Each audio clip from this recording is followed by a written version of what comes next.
여러분 안녕하십니까? 마스크를 벗지 못한 어린이날 코로나19 소식으로 시작합니다.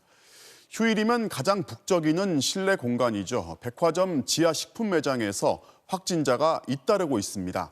서울 신세계백화점 강남점 그리고 롯데백화점 본점의 식품관 직원들이 연이어 확진된 건데요. 지난 주말부터 이상 증세가 시작됐거나 확진 판정이 나오다 보니 행여 주말 방문객한테 전파된 건 아닌지 우려가 커지고 있습니다. 먼저 김아영 기자입니다. 휴일인 오늘 오후 서울 여의도역 지하도 백화점 입구로 향하는 손님들과 쇼핑을 마치고 나온 사람들이 뒤섞여 쉴 새 없이 북적입니다. 경기도에 있는 또 다른 쇼핑센터도 건물 앞 차로 하나가 주차장에 진입하려는 차량들로 가득 찼습니다. 선생님 자리가 없어서 여기 올라가셔야 돼요. 이처럼 인파가 많이 몰려 감염에 취약한 대형 백화점에서 확진자가 잇따라 발생했습니다. 서울 신세계백화점 강남점에선 식품관 계산 직원 1명이 지난 3일 코로나19 확진 판정을 받았고 이어서 동료 직원 1명도 확진됐습니다. 2명을 제외한 나머지 계산 직원들은 모두 음성 판정을 받았습니다. 하지만 서초구는 지난달 29일부터 지난 2일까지 식품관에 방문한 사람들은 코로나19 검사를 받으라고 권고했습니다. 롯데백화점 본점 지하 식품관에서도 지난 1일 직원 1명이 확진 판정을 받은 뒤 지금까지 8명의 추가 확진자가 나왔습니다. 백화점의 경우는 지금까지 역학조사들을 쭉 보면 주로 종사자들에 의해서 많이 환자가 나왔습니다. 직장에서의 어떤 감염 관리를 어떻게 잘 하느냐라는 부분들도 상당히 중요한 부분이라고 생각을 합니다. 코로나19 신규 확진자 수는 주말 검사 건수 감소 효과가 사라지면서 하루 전보다 135명 늘어난 676명을 기록했습니다. 수도권에서는 여전히 전체 확진자의 60% 이상이 나오고 있으며 경남권의 인구 100만 명당 확진자 수는 수도권과 비슷한 수준을 보이고 있습니다. 변이 바이러스 감염자가 급증하고 있는 울산시는 다중이용시설 직원들을 대상으로 선제검사 행정명령을 내렸습니다. 방역당국은 최근의 확산세에 대해 4차 유행의 경고 등이 좀처럼 꺼지지 않고 있다고 진단하며 특히 밀폐된 실내 공간에서의 활동을 자제해달라고 당부했습니다. MBC 뉴스 김아영입니다. 내일부터는 우선 접종의 대상이 아니었던 고령의 모든 국민을 대상으로 백신 접종 예약을 시작합니다.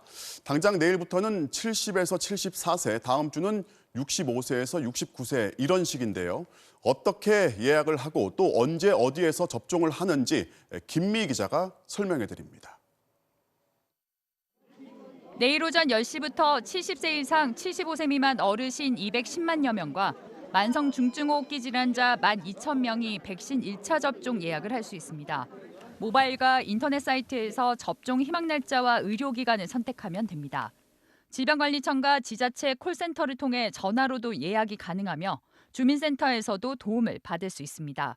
65세 이상 70세 미만은 오는 10일부터, 60세 이상 65세 미만은 이번 달 13일부터 예약이 가능합니다. 예약을 마친 65세 이상은 오는 27일부터, 60세 이상 65세 미만은 다음 달 7일부터 아스트라제네카 백신을 맞게 됩니다. 우리나라 코로나19 사망자의 95%는 60세 이상 어르신들이었으며 예방접종은 코로나19로 인한 어르신들의 위험도를 대폭 낮추어 줍니다. 다만 중앙사고수습본부의 지난달 여론조사 결과 61.4%가 예방접종을 받겠다고 답했고 19.6%는 안 받겠다고 답했는데 지난 3월 조사 때에 비해 받겠다는 응답이 6.6%포인트 줄었습니다. 혈전증 논란이 영향을 미친 것으로 보입니다. 정부는 아스트라제네카 백신 접종으로 인한 희귀 혈전증 발생 가능성은 매우 낮고 치료 가능하다며 적극적으로 접종에 참여해 주기를 당부했습니다. 경구 피임약 복용으로 인한 혈전증 위험보다 훨씬 낮으며 장거리 비행으로 인한 이코노미 증후군과 비슷한 수준입니다. 정부는 충북 괴산의 한 교회에서 신도 23명이 밀폐된 공간에서 예배를 본 뒤 22명이 확진 판정을 받았지만 아스트라제네카 백신을 맞은 1명만 감염되지 않은 사례에 주목하고 있습니다. 단정 짓기는 어렵지만 백신의 영향이 있을 것으로 보고 있습니다. 이런 가운데 정부가 직접 계약한 화이자 백신 43만 6천 회분이 오늘 인천공항에 도착하는 등 예정된 물량이 계획대로 들어오고 있습니다. MBC 뉴스 김미입니다. 집합금지를 어기고 몰래 영업을 하던 유흥주점의 업주와 손님이 50명 넘게 무더기로 적발됐습니다. 단골 손님만 예약을 받아서 은밀히 영업을 해왔지만 꼬리가 길어지면서 결국 합동 단속에 걸린 겁니다. 남효정 기자입니다. 어젯밤 서울 서초구의 한 건물 지하. 경찰과 구청, 소방당국 합동 단속반이 문을 부수고 들이닥칩니다. 죄송합니다.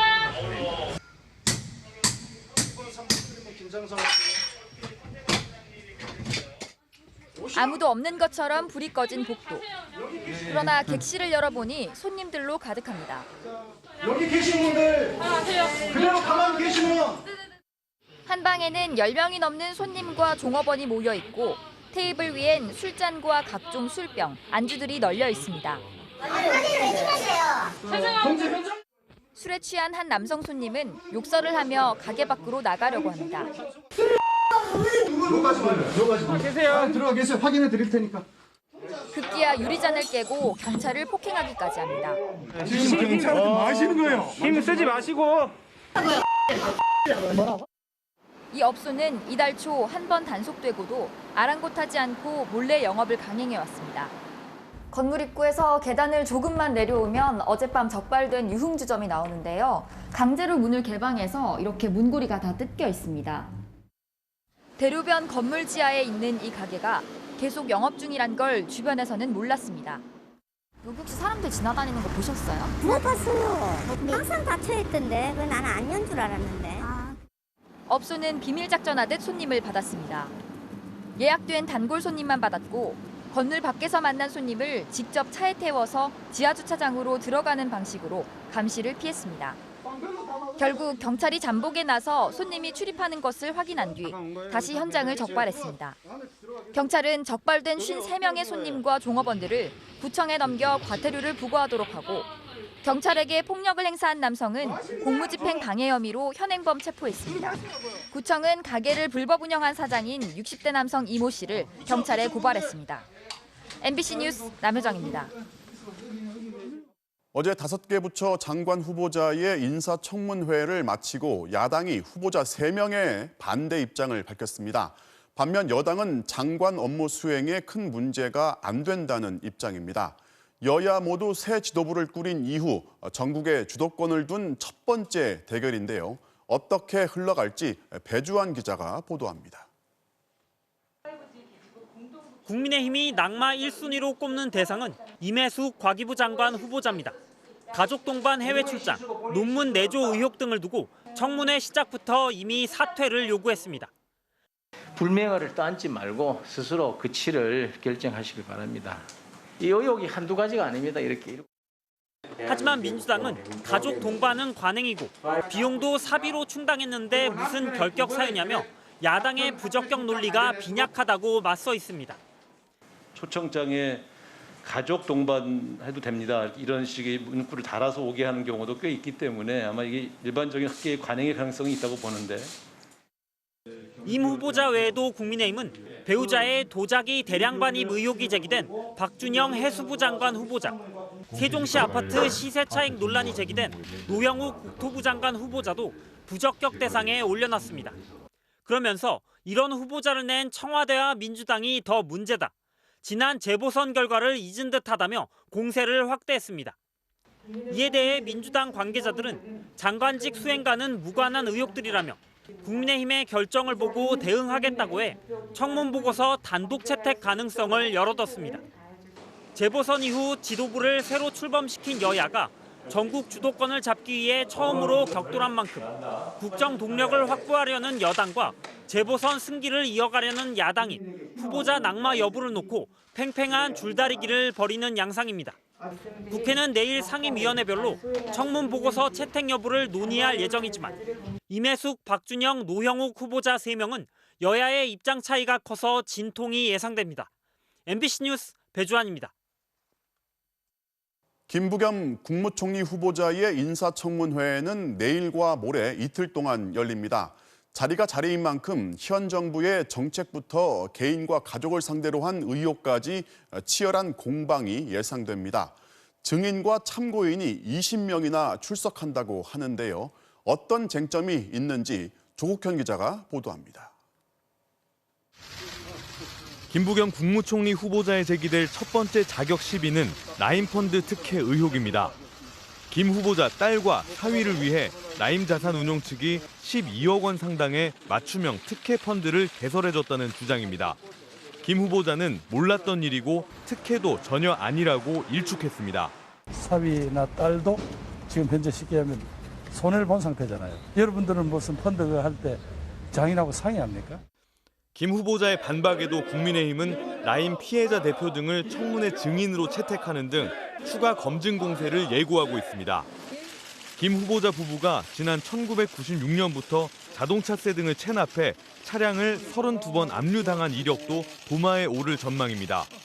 김 후보자 본인에 대해선 과거 체납한 적이 있지만 현재 미납 내역은 없다고 해명하면서도 부인의 압류에 대해선 답변을 유보해왔습니다.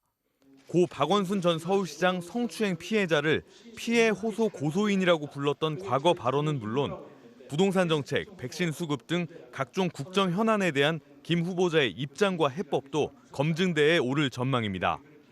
국민의힘은 김 후보자가 여당 정치인 출신이라는 점까지 문제 삼으며 지명 철회를 요구하기도 했습니다. 국무총리까지 민주당 대표 출마했던 사람을 하겠다는 것은 관권 승가하겠다는 노골적 의지의 표현이기 때문에 처음부터 지명 처리하는 것이 맞다. 김 후보자 인사청문회 증인과 참고인으로 채택된 25명 가운데 백신 전문가부터 조국 흑서 저자에 이르기까지 지금까지 모두 20명의 출석이 확정됐습니다. MBC 뉴스 조국현입니다. 자, 오늘은 코로나 시대에 맞는 두 번째 어린이날이었죠. 마스크를 쓰고 조심스럽게 나들이에 나선 아이들 표정은 오늘 날씨만큼이나 화창했습니다. 다음 어린이날엔 마스크를 벗고 마음껏 뛰어놀고 싶다는 바람도 전했는데요. 손하늘 기자가 취재했습니다. 어린이날이면 매년 미술대회가 열렸던 놀이동산 광장. 올해는 모임 금지 현수막이 내걸렸습니다. 멋진 음악대가 아이들을 반기던 자리엔 방역 천막이 들어섰습니다. 이렇게 거리를 둬서 기다렸다 차례가 되면 안심 전화번호로 전화를 걸고 이 발열 체크까지 마쳐야 놀이동산에 입장할 수 있습니다. 강화된 거리두기를 지키려면 입장 정원은 2,000명. 일찌감치 입장이 마감된 입구엔 오전부터 긴 줄이 늘어섰습니다. 엄마 아빠랑 어린이날이어서 왔어요. 놀 생각하면 안 힘들어요. 바이킹을 제일 많이 탈 거예요. 코로나 시대 한복판의 어린이날은 놀이기구 한 번 타기도 쉽지 않습니다. 땅바닥에 그려진 네모난 칸 안에서 순서를 기다려야 했고 한 줄에 7명이 타던 바이킹은 5명으로 제한됐습니다. 거리감각 띄우기에 협조하여 주시기 바랍니다. 긴 기다림에 지칠 법도 했지만 마스크 너머 아이들의 얼굴엔 설렘이 가득했습니다. 여기서 놀이기구가 하나밖에 못 탔어요. 1시간 만에. 기다릴 때 게임도 할 수 있고 엄마랑 아빠랑 동생이랑 얘기도 나눌 수 있어서 좋아요. 한강 둔치도 온통 어린이들 찾습니다. 마음껏 뛰노는 법을 배우기 전에 거리두기를 배운 아이들. 오늘만큼은 가족의 손을 꼭 잡은 채 연을 날리고 테니스를 배우고 낯선 스케이트 걸음을 조심조심 내딛습니다. 포켓몬 딱지랑 신비아파트 딱지로 딱지치기 하고 있어요. 막 풀려요. 스트레스 풀려요. 서울숲공원 동물원에선 비대면 관람 행사가 열렸습니다. 사육사는 사슴의 생태를 설명하고 화면 너머 아이들은 질문을 합니다. 원래는 어린이날 하면 저희 공원에 잔치 같은 그런 날이었는데 이 친구들을 못 만나니까 아쉽기도 하고. 두터운 마스크 속에서 보낸 두 번째 어린이날. 아이들의 소망은 한 가지였습니다. 마스크 벗고 현장학습도 갔고 어린이날도 보내고 크리스마스도 보내면 좋겠어요. MBC 뉴스 손하늘입니다. 이렇게 따뜻한 사랑과 축복 속에 보내야 하는 어린이날. 우리 사회 한편엔 자신의 존재를 인정받지 못한 채 유령처럼 살고 있는 아이들이 있습니다. 바로 미등록 이주민의 자녀들인데요. 한국에서 태어나서 한국인으로 자라고 있지만 제대로 된 교육과 의료 혜택을 받지 못하고 방치된 채 살아가는 아이들이 3만 명에 달한다고 합니다. 부모가 미등록 이주민이라는 이유로 존재 자체가 불법이 된 아이들. 김건휘 기자가 취재했습니다. 필리핀 여성 A씨가 두 아들과 사는 지하 단칸방. 쌓아둔 짐들로 방이 더 좁아졌습니다. 지난달 발달장애가 있는 아들이 실종돼 파출소에 갔다가 미등록 이주민이라는 이유로 체포됐던 A씨. 우여곡절 끝에 풀려났지만 직장에선 해고됐고 다음 달이면 출국을 해야 합니다. 막상 떠나려니 한국에서 태어나 자란 두 아들은 또 어떻게 살게 될까 걱정입니다. I would beg for the government to be a good Samaritan. They cannot talk for themselves. They cannot defend themselves. 초등학생인 두 아들은 모두 자폐성 발달장애를 앓고 있습니다. 한국에서의 삶은 순탄치 않았습니다. 어린이집을 이용할 수 없어 미인가 시설에 아이들을 맡겨야 했는데 늘 학대가 의심됐습니다. When I pick up the children, I could see bruises, scrapes, bumps, scratches. Because we are undocumented, what we have to do is just to endure the pain. 하지만 언제 쫓겨날지 모르는 상황이다 보니 어린이집에 항의조차 하지 못했습니다. 발달장애 치료나 이에 맞는 학습은 엄두도 내지 못했습니다. 큰 자녀는 초등학교 6학년인데요. 1, 2학년 정도의 학습 능력을 가진 걸로 보이고요. 둘째의 경우에는 한 3, 4세 정도의 지금 인지 수준, 인지적인 어려움이나 자폐성 장애가 있는 경우나 더 큰 걸림돌이 되어서 굉장히 큰 어려움이 생겼을 것으로 보입니다. 필리핀에서 온 B씨는 파출부 일을 하며 3살짜리 아들을 키우는 싱글맘입니다. 미등록 외국인이라 가장 힘든 건 아이가 아플 때 병원에 갈 수 없다는 겁니다. When he was young, like baby, we went to the health center. Like they keep on asking about our registration. At the same time, she's telling her co-worker like, "Oh, pulpup saram waso." 한국에서 태어났지만 어디서도 환영받지 못하는 존재로 자라는 건 아닌지 걱정이 앞섭니다. When he grew up, he thought like he thinks like he's like Korean. It's really hard to explain to him that we don't have this paper or we are undocumented. 법무부는 최근 이렇게 한국에서 태어난 미등록 이주민 자녀에게 임시 체류 자격을 부여하겠다고 발표했습니다. 한국에서 태어나 15년 이상 살았던 청소년에게 임시 체류 자격을 주겠다는 겁니다. 미등록 이주민 부모가 함께 체류하고 싶다면 900만 원 정도의 범칙금을 내도록 했습니다. 범칙금을 마련하기도 쉽지 않지만 그나마 중학생 이하의 어린아이들은 대상에서 빠졌습니다. 최대 3만여 명에 달하는 미등록 아동 대부분이 제외된 겁니다. 게다가 이 같은 조치는 지난 2010년 미등록 이주민 자녀의 초중등학교 입학을 허가한 법령에도 어긋난다는 지적입니다. 너희들에게 교육권은 있어. 그러니까 학교에 가는 거는 허락할게. 하지만 너희는 원래 한국에는 존재하지 말아야 하는 사람들이야. 라고 법이 얘기하는 거죠. UN 아동권리협약은 아이들은 인종과 태생, 사회적 출신 등의 차별 없이 특별한 보호와 도움을 받을 권리가 있다고 명시하고 있습니다. MBC 뉴스 김건희입니다. 강원도 영월의 한 양돈 농가에서 아프리카 돼지 열병이 확인돼 400여 마리가 살처분됐습니다. 그동안 야생 멧돼지에서 종종 발견이 됐었지만 농가에서 확인된 건 7개월 만인데요. 워낙 치명적인 질병이어서 방역당국이 확산 방지를 위해서 비상조치에 들어갔습니다. 이문영 기자가 취재했습니다. 강원도 영월의 한 양돈 농가. 곳곳에 출입 통제선이 설치돼 있고 농가 안에선 방역 작업이 한창입니다. 저는 지금 긴급으로 지금 현장에 나와서 지금 통제 상황이라든지 이런 걸 지금 하는 거기 때문에. 어제 농가에서 돼지 2마리가 죽은 채 발견돼 정밀 검사를 진행한 결과 아프리카 돼지열병에 감염된 것으로 확인됐습니다. 농가에서 발생한 건 지난해 10월 화천 살해 이후 7개월 만입니다. 정부는 즉시 관계장관 회의를 소집해 대응에 나섰습니다.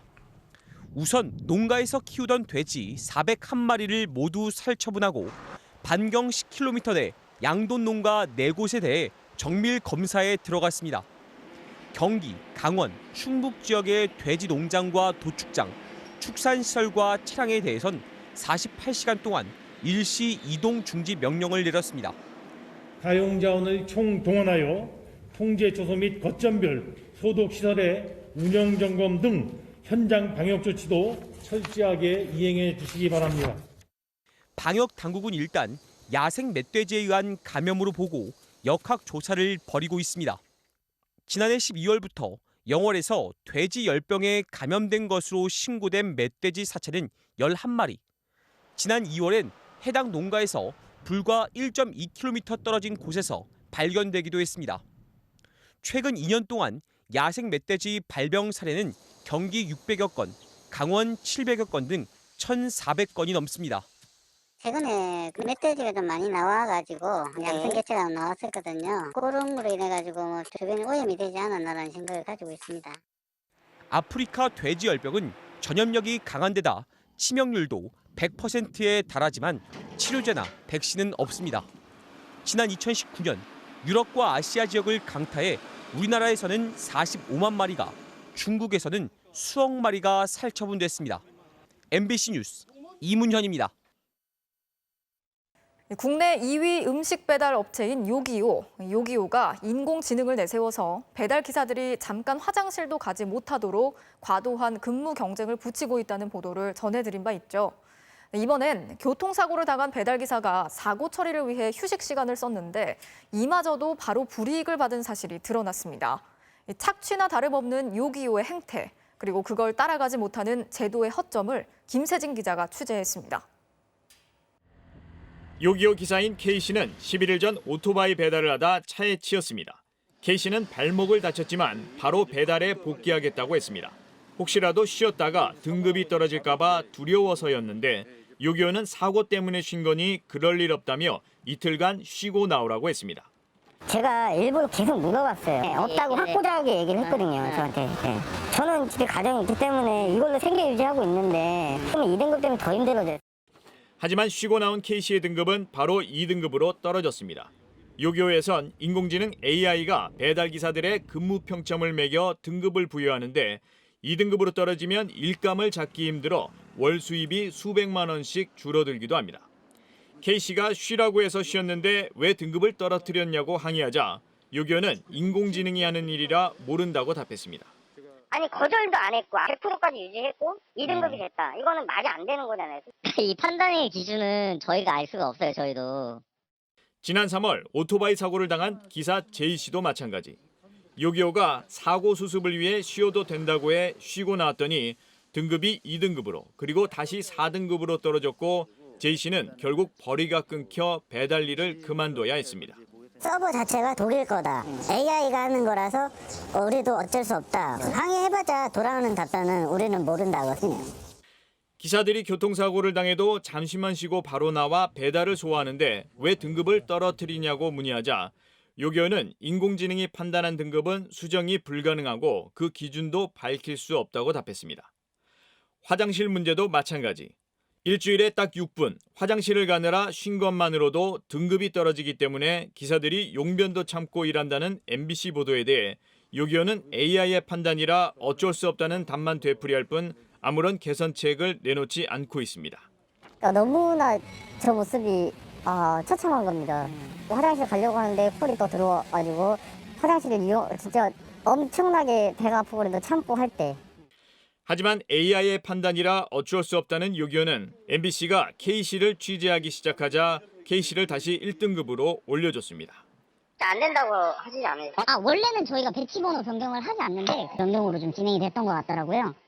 자영업자 성격인 배달기사들을 등급으로 옥죄어 숨 돌릴 틈도 없이 일하도록 만드는 요기요.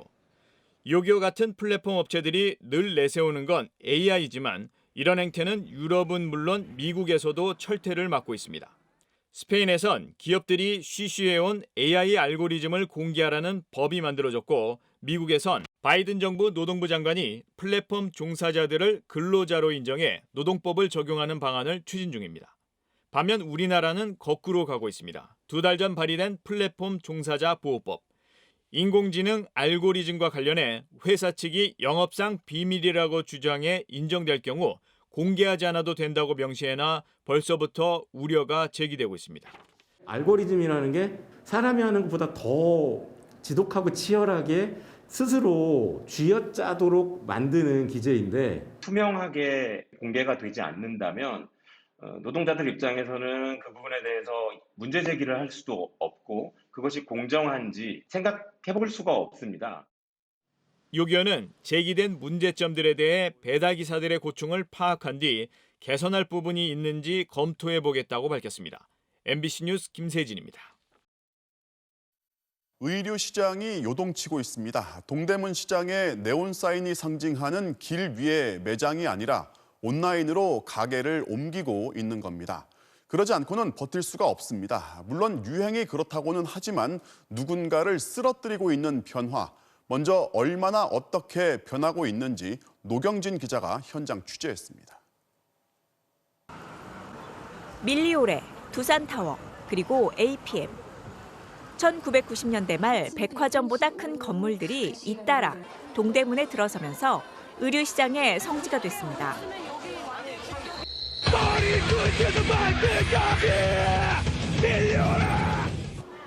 20년이 지난 지금은 어떨까? 가장 사람들이 많던 주말 새벽에도 가게들은 텅 비었습니다. 가게 수십 곳에 임대문이 전단지가 다닥다닥 붙어 있습니다. 그나마 옷이 진열돼 있는 가게들도 장사를 중단한 지 오래입니다.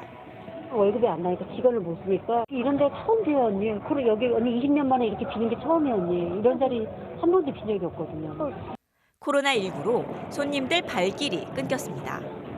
하지만 그게 다는 아닙니다. 의류 시장의 중심이 이제 급격히 온라인 플랫폼으로 옮겨가고 있습니다.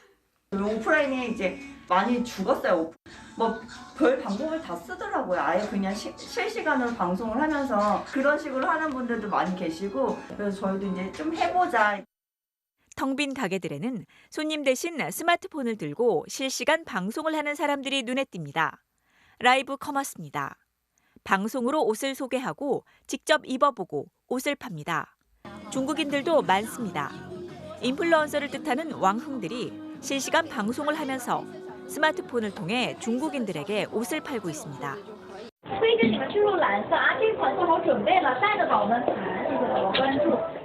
최근에는 대형 온라인 플랫폼들이 줄줄이 의류 시장에 뛰어들었습니다. 무신사에 이어 지그재그, 에이블리, 브랜디 같은 의류 플랫폼 앱들입니다. 4,000개가 넘는 옷가게들이 스마트폰 앱에 입점해 있습니다. 이들의 무기는 빅데이터와 인공지능입니다. 취향에 맞는 옷들을 척척 골라 추천해줍니다. 상의랑 하의 다 에이블리를 통해서 구매를 했고요. 알고리즘 체제가 굉장히 잘 되어 있는 것 같아요. 제가 이때까지 샀던 아니면 즐겨찾기를 해놓은 상점에 바탕을 해서 추천 상품이 목록이 쭉 뜨거든요.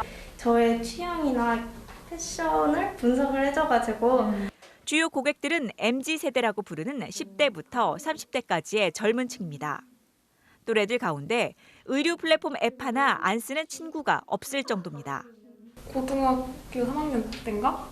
친구들 쓰는 거 보고 따라서 썼던 것 같아요. 쇼핑몰 여러 개가 한 곳에 모아져 있으니까 한 번에 알아보기도 편하고.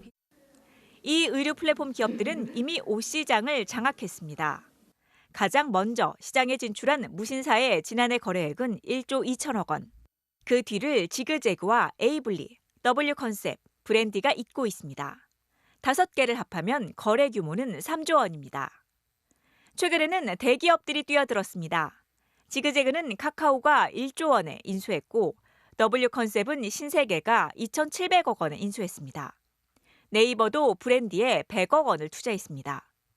오프라인 옷가게들이 몰락하는 사이 그 자리를 빅데이터와 인공지능 그리고 자본력으로 무장한 플랫폼들이 먹어치우고 있습니다.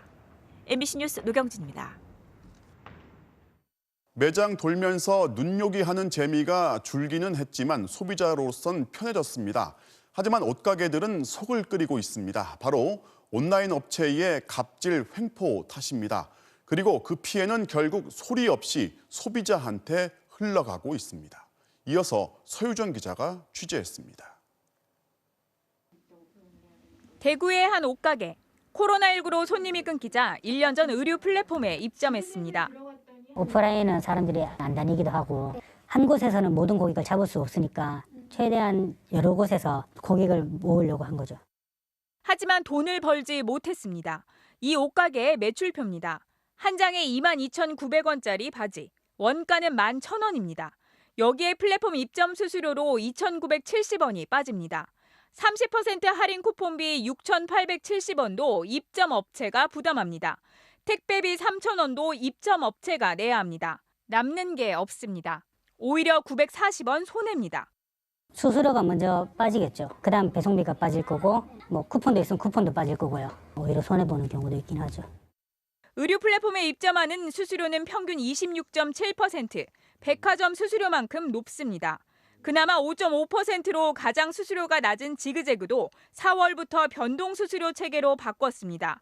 고객 리뷰가 안 좋으면 최대 9.9%까지 수수료가 올라갑니다. 여기에 광고비는 별도입니다. 고객 한 명에게 광고를 한 번 노출시키는 비용은 3원. 얼마 안 되는 것 같지만 광고 좀 하려면 금세 100만 원이 나갑니다. 그나마 인공지능이 알아서 광고를 노출시키는 방식이라 언제 누구에게 보여줬는지 알 수도 없습니다. 그럼 경쟁이 엄청 심하거든요. 조그만한 핸드폰 안에서 제 상품을 노출시키는 건 거의 불가능하거든요. 좀 팔린다라고 할 정도로 하려면 한 달에 한 150만 원 정도. 에이블리아 브랜드는 무료 배송을 내세웠는데 알고 보면 배송료를 입점 업체들에게 떠넘깁니다. 기획전을 할 때 발급하는 할인 쿠폰도 입점 업체 부담입니다. 수수료와 별도로 매달 서버 이용료도 5만 원 안팎씩 걷어갑니다. 기업이 계속 지속적으로 영속을 하려면은 기본적으로 운영비라는 게 들지 않습니까? 입점 상품에 대한 어떤 마케팅, 그다음에 그 MD 직원들의 같은 지원, 이런 전체 운영비가 다 이제 포함된. 이런 비싼 비용을 감당하려면 결국 입점 업체들은 가격을 올리거나 아니면 품질을 희생해 원가를 낮추기도 합니다. 옷을 더 싸게 만들어버리는 거예요. 문제가 질이 나빠지죠. 이게 15,000원짜리고 나오는 게 이게 10,000원짜리인데 만져보면 달라요. 근데 손님들은 사진 가지고는 구분이 안 돼요. 결국 소비자도 피해를 봅니다. 그 피해가 고스란히 납품업체 그리고 협력업체가 전가할 수밖에 없는 상황이라는 겁니다. 종국에 가서는 소비자들에게 이게 전가되는 형태로 나올 수밖에 없고요. 하지만 이런 온라인 플랫폼 기업들을 규제할 수 있는 법은 없습니다. 공정거래위원회가 새로 법을 만들겠다고 했지만 IT 업계는 혁신을 막는다며 반대하고 있습니다. MBC 뉴스 서유정입니다. 멕시코에서 지하철 철로가 깔린 고가가 무너지면서 20명 넘게 숨진 사고. 지은 지 10년도 안 된 이 고가는 건설 직후부터 문제가 있어서 이미 보수공사까지 했지만 이번 사고를 막지는 못했습니다. 임소정 기자입니다. 날이 밝으면서 환하게 드러난 사고 현장. 어지러운 잔해들 사이 V자로 꺾인 고가에 객차 두량이 아슬아슬하게 걸쳐 있습니다. 대형 크레인이 객차를 천천히 들어 올리자 처참하게 구겨진 내부가 드러납니다. 밤사이 사망자는 24명, 부상자는 79명으로 늘었습니다. Fueron, no sé, 20, 30, pero el día de mañana ¿cuántas pueden ser? 사고 노선은 멕시코시티 12개 지하철 노선 중 가장 최근인 지난 2012년 개통됐는데 수백만 명의 출퇴근객을 실어날랐습니다. 10년도 채 안 된 고가철도의 지지기둥이 지하철이 지나가던 순간 무너진 건데 해당 노선은 개통 당시부터 건설 비리와 부실 공사 의혹이 끊이지 않았습니다. Los trenes a tener su servicio, las casas se sientan. Entonces, por ese simple hecho, nosotros sabemos de que está mal esta construcción. 실제 개통 2년 만에 이번에 무너진 구간을 포함해 여러 구간을 폐쇄하고 보수 공사를 하기도 했습니다. 멕시코시티 지하철 노조는 특히 2017년 강진 이후 현장 기술자들이 결함을 보고했지만 조치가 제대로 취해지지 않았다고 밝혔습니다. Había ambulantes, los trenes eran los más nuevos, se supone que era de alta tecnología y miren lo que pasó. Se había reportado, nos enteramos que ya habían reportado que estaba en deterioro. 멕시코 당국은 철저히 원인을 규명해 책임자를 엄벌하겠다고 강조했지만 시민들은 지하철 노선 전체의 안전 점검을 요구하고 있습니다. MBC 뉴스 임소정입니다. 요즘 전동 킥보드 이용이 늘면서 안전사고에 대한 우려도 커지고 있죠. 안전모를 쓰지 않고 킥보드를 타거나 2명이 동시에 타는 등 아슬아슬한 주행을 하는 경우도 자주 볼 수 있는데요. 오는 13일부터는 이런 위험천만한 주행을 단속하고 범칙금을 부과하게 됩니다. 서창우 기자가 취재했습니다. 전동 킥보드를 몰고 횡단보도를 건너던 한 남성. 잠시 뒤 달려오던 차에 치입니다. 좁은 골목길을 역주행하다 보행자와 부딪히기도 하고 술에 취한 상태로 내거리로 돌진하다 달리던 차량을 들이받습니다. 경남 창원의 한 거리. 킥보드를 탄 한 남성이 고개하듯 차선을 넘나들더니 사람들이 걷는 인도로 향합니다. 또 다른 남성은 왕복 4차로 도로에서 차량 주행 방향과 반대로 달립니다. 진주의 한 대학교 인근 도로에선 전동 킥보드가 신호를 기다리던 차량들 사이로 이리저리 옮겨 다닙니다. 2명이 올라탄 킥보드가 좁은 인도를 지나가기도 합니다. 젊은 애들이 와가지고 도로 사이 그냥 지나오니까 막무가내니까 좀 갑자기 지나오고 뭐 횡단보도 같은데 무섭죠. 그 애들이 뭐 신호가 있습니까? 요즘 많이 늘어났더라고요. 요 주변에 많이 늘어났어. 항상 조심해가지고 다니거든요. 위험천만한 질주에다 운전자가 무방비 상태로 달리는 것도 문제입니다. 안전모를 쓴 운전자는 찾아볼 수가 없습니다. 헬멧 쓰고 타는 사람을 본 적이 없어가지고 위험하긴 한데 그래도 헬멧이 좀 불편하기도 하고 또 사기도 좀 귀찮고 하니까 안 쓰는 것 같은데. 법이 개정이 안 돼서 그러면 평소에 안 착용하시는 건지. 지난 2019년 전국에서 발생한 전동 킥보드 등 개인형 이동장치 교통사고는 447건, 2년 전보다 4배 가까이 늘었습니다. 오는 13일부터는 강화된 전동 킥보드법이 시행됩니다. 안전모를 쓰지 않을 경우 2만 원, 인도를 달릴 경우 3만 원의 범칙금이 부과됩니다. MBC 뉴스 서창호입니다. 서울의 한 주택가 골목길에서 지나가던 사람에게 흉기를 휘둘러 숨지게 한 남성이 경찰에 붙잡혔습니다. 1,000원을 빌려달라고 했는데 거절을 해서 기분이 나빴다는 게 이유였습니다. 고재민 기자가 취재했습니다. 한 남성이 휴대전화를 보며 골목길로 들어섭니다.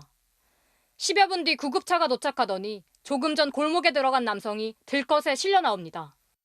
처음에는 뭐 장난치나 이러긴 했는데 3번 정도 들렸던 것 같거든요. 이렇게 했는데 너무 깜짝 놀란 거죠. 누가 이제 쓰러져 있다고. 어제 저녁 7시쯤 이 골목에서 40대 남성 A씨가 길 가던 60대 행인에게 흉기를 휘둘렀습니다. 피해자는 이 자리에서 쓰러진 채 발견됐는데 이미 피를 많이 흘린 상태였습니다. 가슴과 목 등을 수차례 찔린 피해자는 병원으로 옮겨졌지만 끝내 숨졌습니다. A씨는 범행 현장에서 50m도 떨어지지 않은 자신의 집에서 스스로 112에 신고했습니다. 경찰 조사에서 A씨는 길 가던 남자에게 1,000원을 빌려달라고 했는데 거절당하자 흉기를 휘둘렀다고 진술했습니다. 피해자를 길에서 처음 봤다고 했지만 알고 보니 두 사람은 불과 1분 거리에 사는 이웃이었습니다. A씨는 또 정신질환을 앓고 있다고 주장하며 이날은 평소 먹던 약을 먹지 않았다고 말했습니다. 그러면서 비를 맞고 있는데 우산을 씌워주는 사람이 없어 당시 기분이 나쁜 상태였다고 말한 것으로 전해졌습니다. 주변 이웃들은 평소에도 A씨의 행동이 이상했다고 말했습니다. 좀 화가 나서 그냥 소리를 지르는 소리였는데 마 이런 소리였는데 사실 그분이 가끔씩 소리를 지르곤 했거든요. 평소에도. 경찰은 A씨에 대해 살인 혐의로 구속영장을 신청했습니다. MBC 뉴스 고재민입니다. 배달 오토바이들의 위험천만한 질주, 어제 보도해드렸는데요.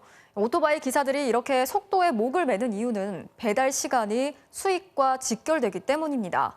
배달이 늦다는 불만에 일이 끊기는 경우도 많은데 배달 대행 업체들이 크게 늘어나면서 경쟁이 더 치열해졌기 때문입니다.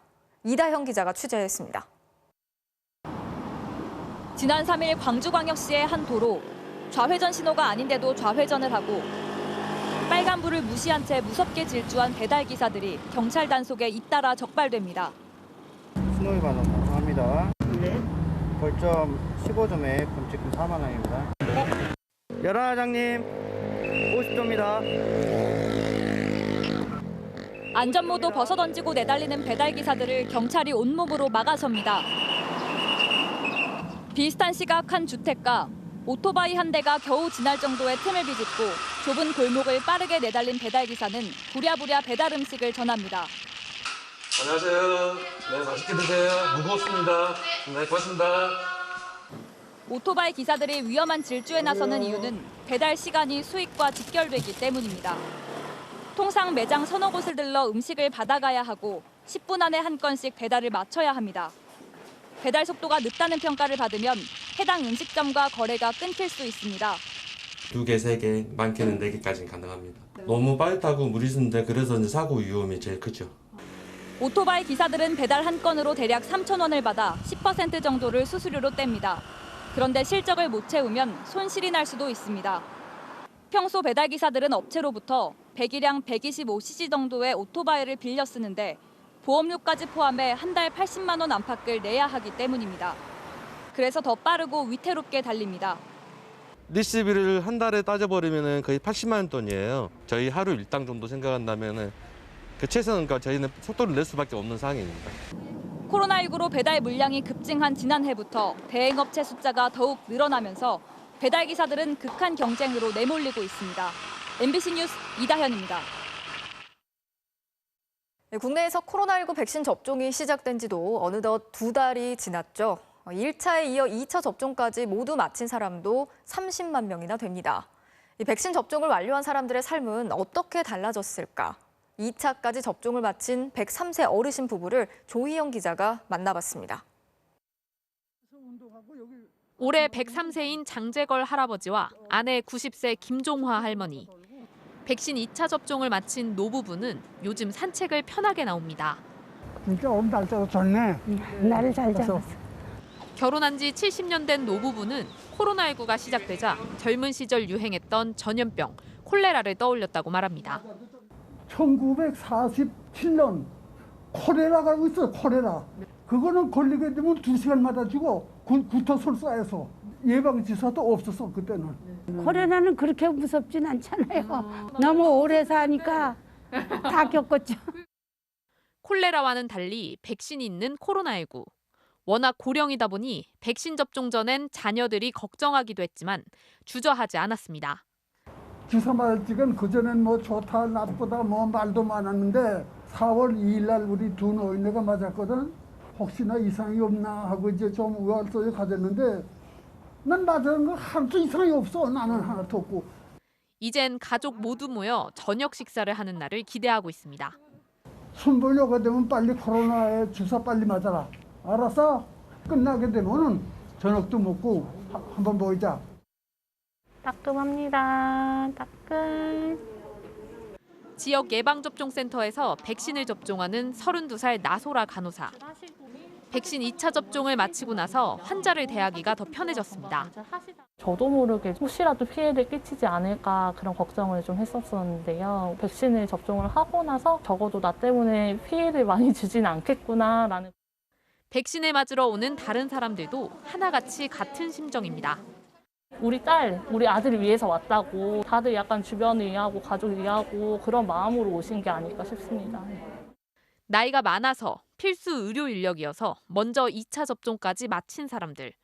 다른 국민들도 어서 접종을 마치고 함께 일상을 회복하기를 기원하고 있습니다. MBC 뉴스 조희영입니다. 이어서 오늘 이 뉴스 전해드리겠습니다. 자신의 차량에 개를 매단 채 끌고 다니다 죽게 한 50대 남성에게 경찰이 혐의 없음 처분을 내렸습니다. 고의성이 없었다는 건데 동물 학대에 너무 관대한 게 아니냐는 지적이 나오고 있습니다. 이동도 없었고 입에서는 피 흘리고 있었거든요. 그 속도에 못 맞춰서 이제 질질 끌려가면서 상상을 할 수 없는 그 고통인 거죠. 지난 1월 충북 옥천에서 자신의 차량에 개를 매단 채 5km가량을 끌고 다니다 결국 죽게 한 50대 남성 A씨. 개 100여 마리를 키우던 A씨는 경찰 조사에서 지인이 차에 개를 묶어놓은 사실을 깜빡한 채 운행했다고 진술했습니다. 많은 이들을 충격에 빠뜨린 사건이었지만 경찰은 혐의 없음 처분을 내렸습니다. 동물 학대가 인정되지 않은 겁니다. 경찰은 부검, 거짓말 탐지기, 시뮬레이션 수사를 했지만 고의성을 입증할 증거가 부족했다고 밝혔는데요. 동물보호법상 동물을 잔인한 방법으로 죽게 한 경우 동물 학대죄가 성립될 수 있는데 관건은 고의성. 알고 있었어야 돼요. 운전을 하면서 개가 묶여 있었다는 걸 알고 있고 이렇게 달리면 개가 죽는다는 거 알고 있었다는 걸 입증을 해야 돼요. 경찰이 입증을 못한 거예요. 당시 죽은 개가 차량 앞 범퍼에 목줄로 묶여 있던 점도 지적했습니다. 앞쪽에서 열심히 처음에 뛰어갔을 텐데 운전석에서 보이지 않았을까. 개가 끌려가는 소리가 들린다거나. 최근 10년 동안 동물보호법 위반으로 경찰에 검거된 인원은 3,345명. 하지만 시력을 받은 건 10명뿐입니다. 동물학대에 너무 관대한 게 아니냐는 비판이 쏟아지는 상황. 동물보호단체에서는 동물에 대한 근본적인 인식이 개선돼야 한다며 첫 단계로 법률상 물건으로 규정된 동물의 지위가 개선돼야 한다고 목소리를 높이고 있습니다. 동물을 죽이는 것 자체가 길거리를 가다가 물건 하나를 그냥 부수는 것과 똑같이 취급되고 있는 동물들도 인간과 동일하게 기쁨을 느끼고 고통을 느끼는 그런 존재란 말이에요. 동물이 제물로 취급되는 법적 현실 자체가 정당한 것인가? 오늘 이 뉴스였습니다.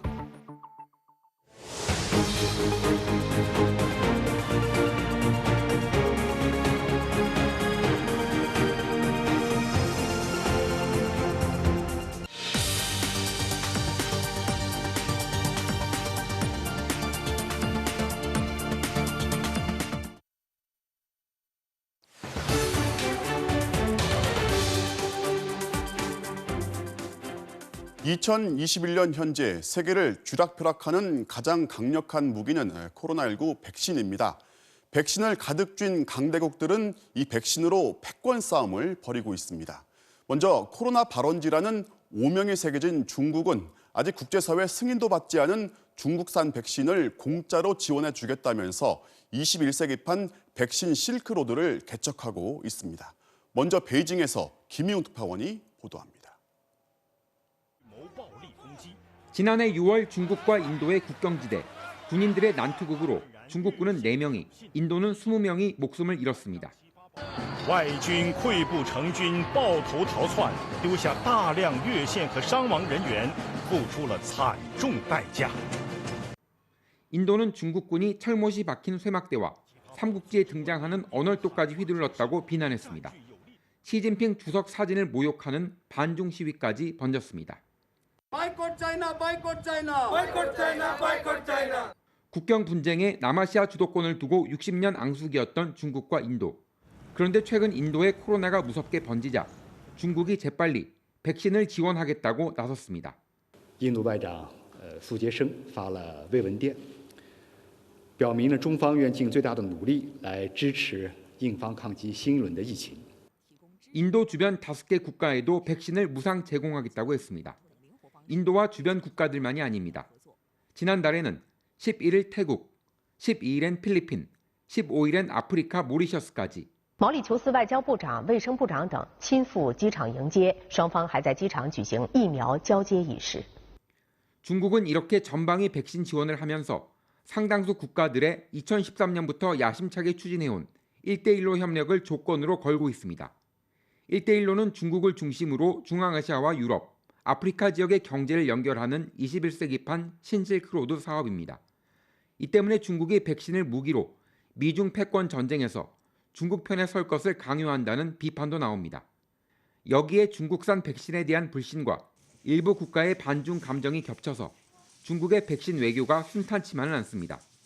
특히 군부의 배후로 중국을 의심하고 있는 미얀마인들은 중국산 백신을 맞느니 차라리 죽겠다며 반감을 드러내고 있습니다. 하지만 중국은 거침이 없습니다. 习近平主席将疫苗作为全球公共产品的重要宣示，在全球范围内开展疫苗合作。 특히 중국산 백신 2개에 대해서 WHO가 곧 최종 평가 결과를 발표하는데 만약 긴급 승인을 내린다면 국제기구 백신 목록에 공식 포함돼 중국이 영향력 확대의 속도를 낼 수 있습니다. 또한 중국으로선 자국산 백신의 효능과 안전성을 주장하면서 전 세계 방역에 적극적 역할을 자처할 수 있어 코로나 이후 글로벌 주도권 잡기에도 더욱 박차를 가할 것으로 보입니다. 베이징에서 MBC 뉴스 김희웅입니다. 중국에 이어서 러시아도 일찌감치 러시아산 백신을 앞세워 영향력을 확장하고 있습니다. 그 대상은 미국산 백신을 확보하기 어려운 나라들입니다. 그러자 미국도 뒤늦게 인도적 지원으로 포장해서 이 백신 외교전에 뛰어들었는데요. 백신을 무기로 한 외교 역학적 밀고 당김을 김정원 기자가 분석합니다. 중국산 백신이 공급되거나 공급될 예정인 나라는 90여 개국, 러시아도 자체 개발한 백신을 70여 개국에 보냈습니다. 두 나라 백신 중 하나라도 쓰고 있는 곳 빨간색으로 표시해 봤는데요. 아시아와 중동 지역 대부분 그리고 유럽 일부 지역까지 빨갛게 변한 걸 확인할 수가 있습니다. 아프리카 대륙도 한번 살펴보겠습니다. 대륙의 약 80%에 해당하는 42개 국가들이 중국이나 러시아 백신을 들여왔습니다. 변이 바이러스로 상황이 악화된 중남미 지역으로 한번 가보겠습니다. 보시는 것처럼 3개국을 제외한 중남미 전역에 중국과 러시아 백신이 깔려 있습니다. 일부 나라에선 화이자 등 서구권 백신도 같이 쓰고 있지만 전반적으로 중국과 러시아 영향력 더 강한 걸 확인할 수가 있습니다. 미국과 캐나다 그리고 영국과 유럽연합 등 이른바 서구 선진국들이 자신들의 코로나 사태 불끄기에 우선순위를 둔 사이에 중국과 러시아는 사정이 급한 개발도상국들에게 물량 공세를 펼치며 주도권을 확실하게 잡은 겁니다. 백신 부자 미국은 뒤늦게 백신 외교전에 뛰어들었습니다. 최근 아스트라제네카 백신 6천만 회분을 다른 나라에 지원할 예정이라고 밝혔습니다. 코로나 확진자 전 세계 1위로 그동안은 자국민 접종에 우선순위를 줄 수밖에 없는 처지였지만 최근엔 미국 내 상황에 여유가 생겼습니다. We'll become an arsenal for vaccines for other countries, just as America is an arsenal for democracy for the world. 여기에 바이든이 트럼프식 미국 우선주의와 달리 세계 맏형 복귀를 공언해놓고 코로나 백신은 정작 자국만 챙긴다는 안팎의 비난을 받은 것도 영향을 미쳤습니다.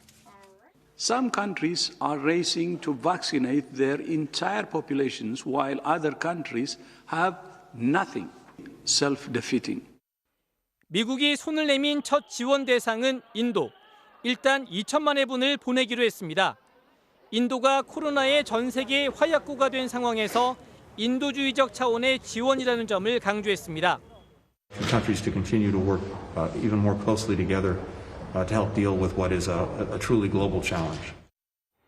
하지만 미국이 이 시점에 팔을 걷어붙이고 나선 건 전략적 계산도 한몫한 걸로 보입니다.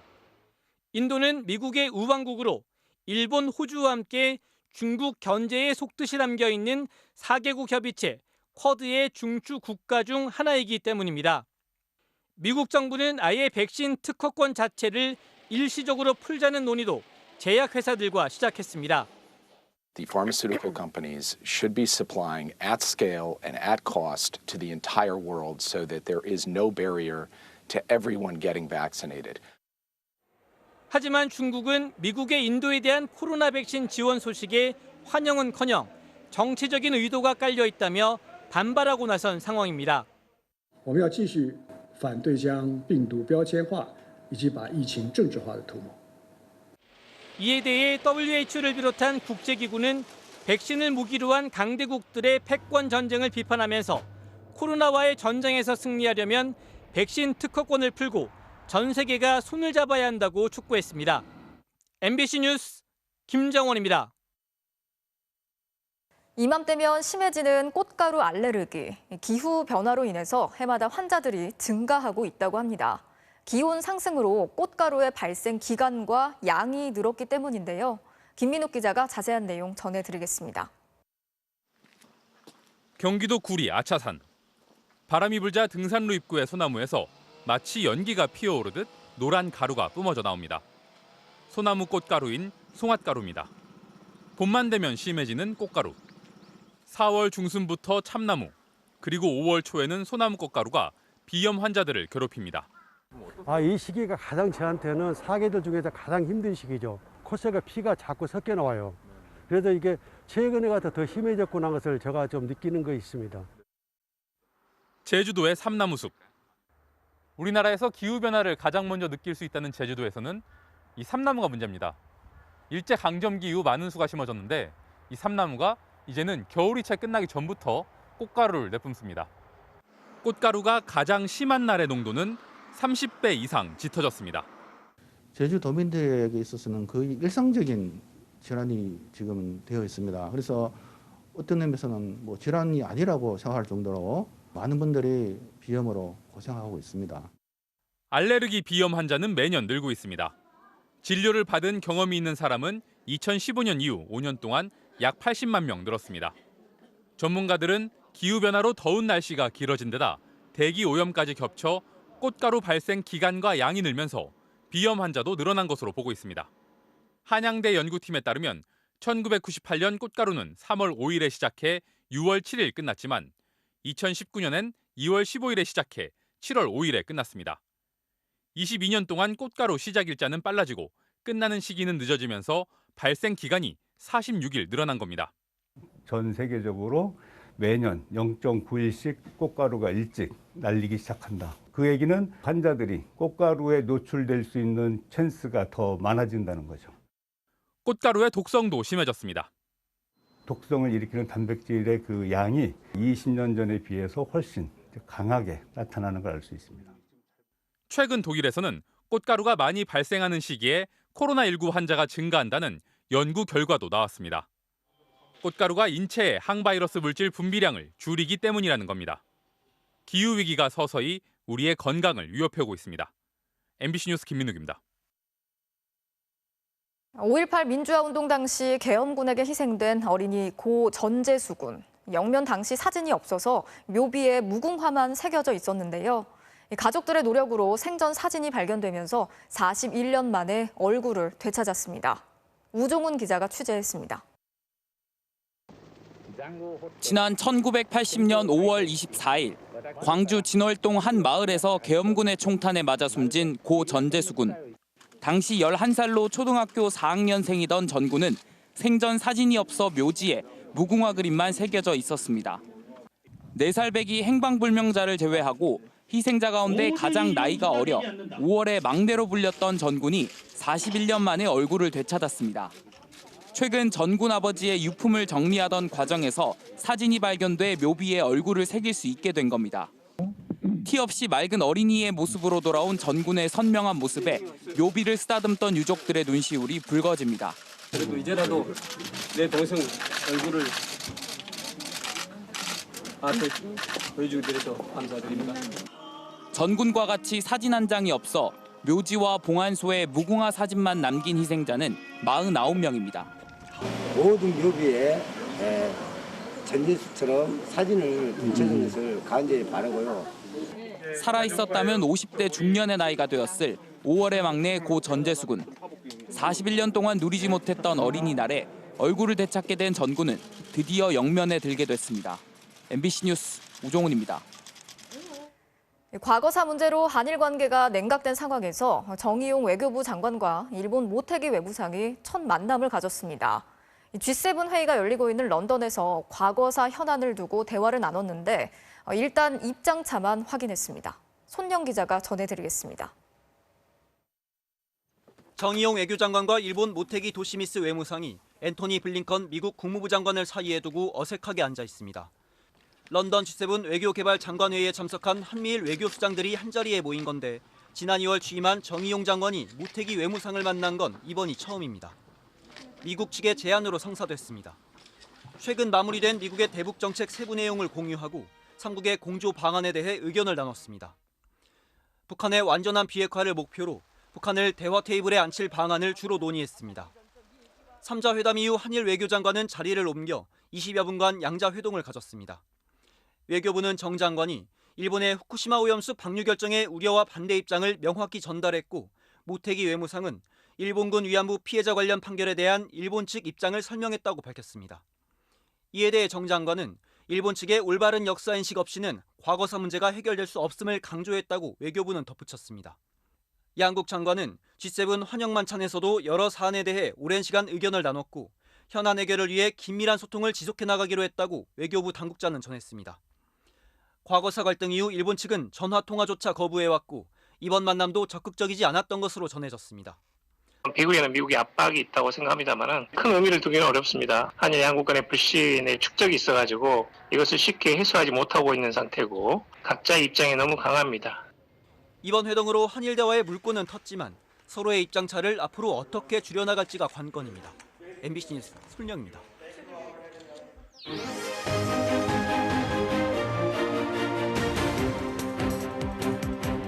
정치적 참견 시점 정치팀 김지경 기자 오늘도 나와 있습니다. 자, 준비한 소식 볼까요? 네.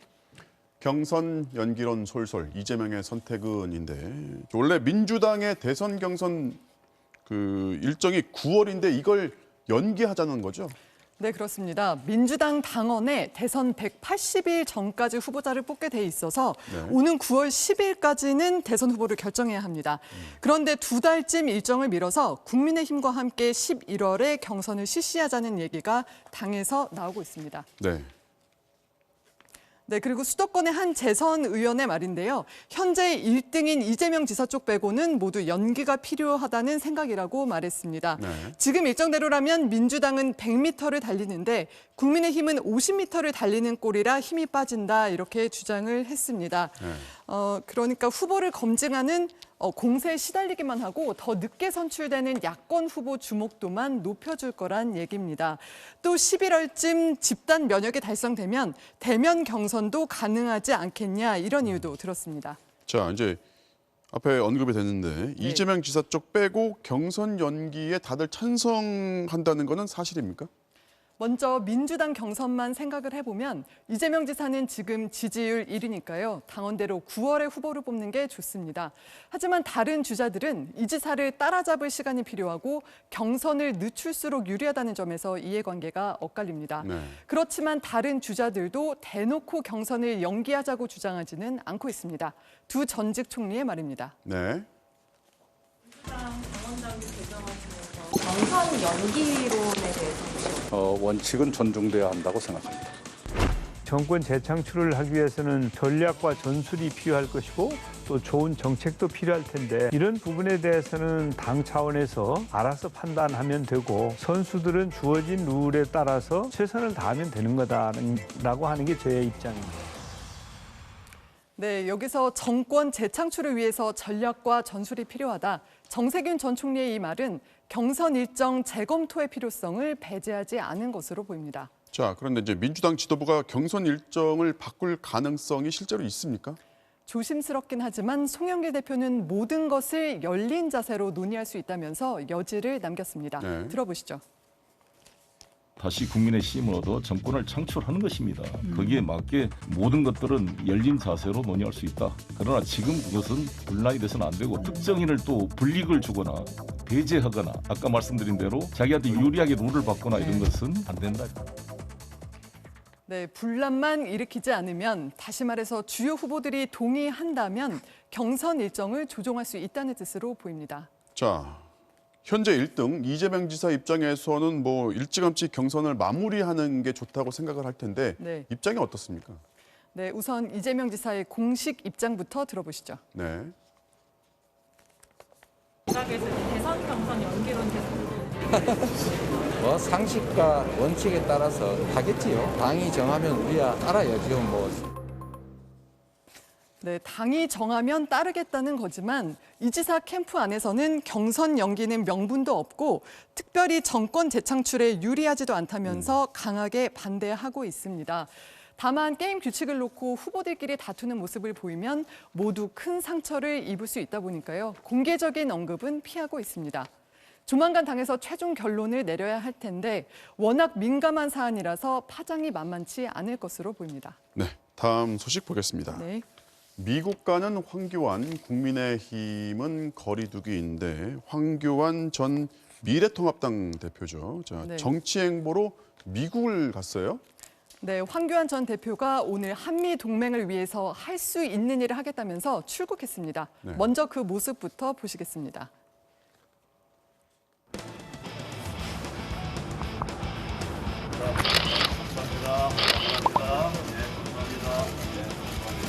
감사합니다. 감사합니다. 네, 감사합니다. 네, 감사합니다. 네, 황 전 대표는 미국 전략국제문제연구소 초청으로 탈북자 출신이죠. 국민의힘 지성호 의원과 함께 일주일 일정으로 미국에 갔는데요. 껍데기만 남은 한미 동맹을 더 방치할 수 없고 대한민국의 국제적인 위상을 회복하기 위해서 직접 나서겠다. 이렇게 미국 가는 목적을 밝혔습니다. 최근에 이제 정치 활동에 복귀를 했는데 활동 반경이 넓어졌어요. 네, 그래서 황교안 전 대표가 내년 대선을 염두에 두고 대권 행보를 본격적으로 시작한 거 아니냐는 얘기가 나옵니다. 그런데 이런 황 전 대표를 보는 국민의힘 시선이 곱지만은 않습니다. 직접 들어보시죠. 네. 저는 꿈을 버리셨는지 알았는데 뭐 여러 루트로 들어온 얘기를 보면은 대권 도전 의지를 또 의사가 있는 것으로 이렇게 보여요. 지금 뭐 복귀할 그런 명분이나 또 국민적 요구가 있는 그런 상황은 아니잖아요. 그분 이미지가 극우 강경 그런 이미지 아니겠어요? 네, 한때 자유한국당 투톱이었던 나경원 전 의원도 최근에 결이 다르다면서 황교안 전 대표와 선을 그었는데요. 황 전 대표는 일단 국민의힘 안에서부터 많은 지지를 끌어모아야 할 것으로 보입니다. 네, 오늘은 여기까지 듣겠습니다. 지금까지 정치팀의 김지경 기자였습니다.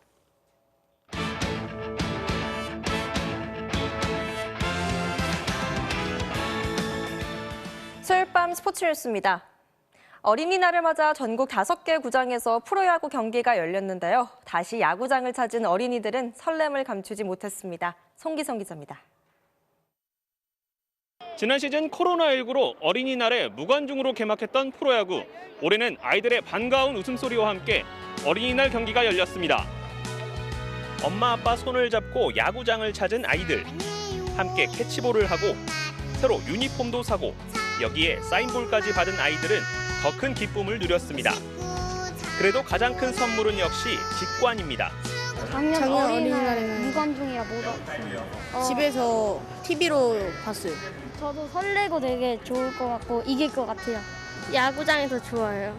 응원하는 게 신나고 점수 날 때 되게 기분 좋고 근데 엄마가 만약 코로나가 끝나면 2주에 한 번씩 야구에 온대요. 평생 잊지 못할 추억을 남긴 어린이도 있습니다. 리틀 야구 선수인 정동건 어린이는 가장 좋아하는 박건우를 향해 시구하는 꿈 같은 순간을 누렸습니다. 제 인생 최고의 어린이날이 된 것 같고 시구해서 정말 놀랐습니다. 열심히 야구하는 사람이 되도록 하겠습니다. 박건우도 정동건의 이름이 새겨진 유니폼을 입고 출전해 멀티 히트에 환상적인 다이빙 캐치까지 선보이는 등 의미 있는 장면을 연출했습니다. 저도 어릴 때부터 야구를 너무 좋아했었고 또 항상 어린이 날 때는 야구장에 왔었던 것 같아요. 나중에 이제 잠실 야구장에서 만날 수 있도록 그렇게 멋진 선수가 됐으면 좋겠습니다. 역대 25번째 어린이날 잠실 라이벌전에서는 김현수가 2년 연속 어린이날 홈런포로 통산 200호 홈런을 달성하면서 LG가 승리했습니다. MBC 뉴스 송규성입니다. 선두 삼성은 한화를 꺾고 4연승을 질주했는데요. 경기 막판 역전극을 펼쳐 강팀의 면모를 과시했습니다. 전훈칠 기자입니다. 6회까지는 팽팽했습니다. 삼성 라이블리와 한화 카펜터 두 외국인 선수의 호투로 0대0의 접전이 이어졌습니다. 7회 한화가 균형을 깼습니다. 심창민의 폭투 때 김민하가 홈을 밟았습니다. 달라진 삼성은 그대로 물러서지 않았습니다. 8회 구자욱의 적시타로 동점을 만들더니 피렐라가 역전 2루타를, 이어 강민호가 2타점 2루타를 터뜨려 단숨에 승부를 뒤집었습니다. 우규민과 오승환으로 뒷문을 막은 삼성이 4연승으로 선두를 지켰습니다. 키움 김웅빈이 1회 오른쪽 담장을 훌쩍 넘어가는 시즌 첫 홈런포를 터뜨립니다. 4회 다시 한번 우중간 담장을 넘긴 김웅빈은 8회에도 홈런을 쏘아올리는 괴력을 발휘하는 등 자신의 한 경기 최다인 3홈런 4안타 5타점으로 키움의 14대0 대승을 이끌었습니다. 기아는 롯데의 허술한 수비를 틈타 1회에만 5점을 집중시킨 끝에 3연패를 끊었습니다. 1군에 올라온 날 4번 타자로 낙점된 이정우는 3안타를 몰아쳐 눈길을 끌었습니다.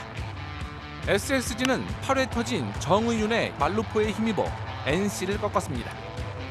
MBC 뉴스 전훈칠입니다. 프로농구 챔피언 결정전에서는 인삼공사가 KCC를 제치고 2연승을 달렸습니다. 변준영 선수가 멋진 스텝백 3점슛과 결정적인 도움으로 승부처를 장악했습니다. 손장훈 기자입니다. 1쿼터는 KCC 이정현의 동무대였습니다. 혼자 석점슛 3방을 터뜨려 부진했던 1차전과 완전히 달라졌습니다. KCC도 정규리그 1위 팀다운 경기력을 되찾았습니다.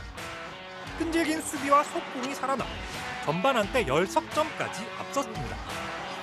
하지만 6강 플레이오프부터 전승 행진을 이어온 인삼공사의 저력이 만만치 않았습니다.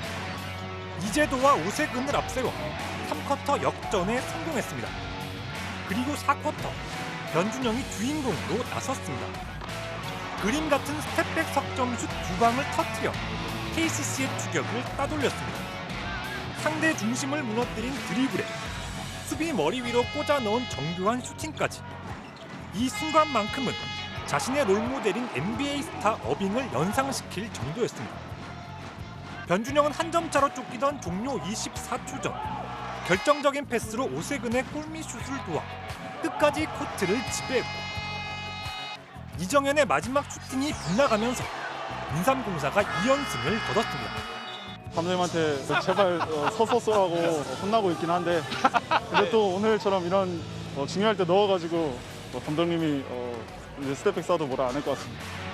원정 1, 2차전을 모두 승리한 인삼공사는 포스트 시즌 8연승으로 역대 최다 기록과도 타이를 이뤘습니다.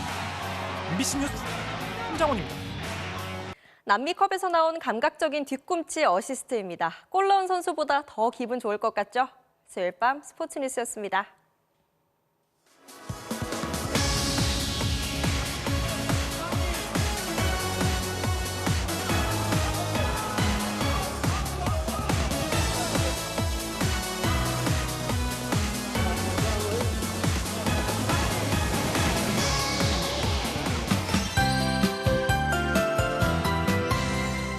어린이날인 오늘 푸른 하늘을 되찾았지만 봄바람 심술이 유난했죠. 그래도 이제는 바람이 조금씩 약해지고 있습니다. 또 황사 소식이 있기는 한데 크게 걱정할 정도는 아닙니다. 밤사이 서풍을 타고 옅은 황사가 들어오면서 내일 오전까지만 약하게 영향을 주겠고요.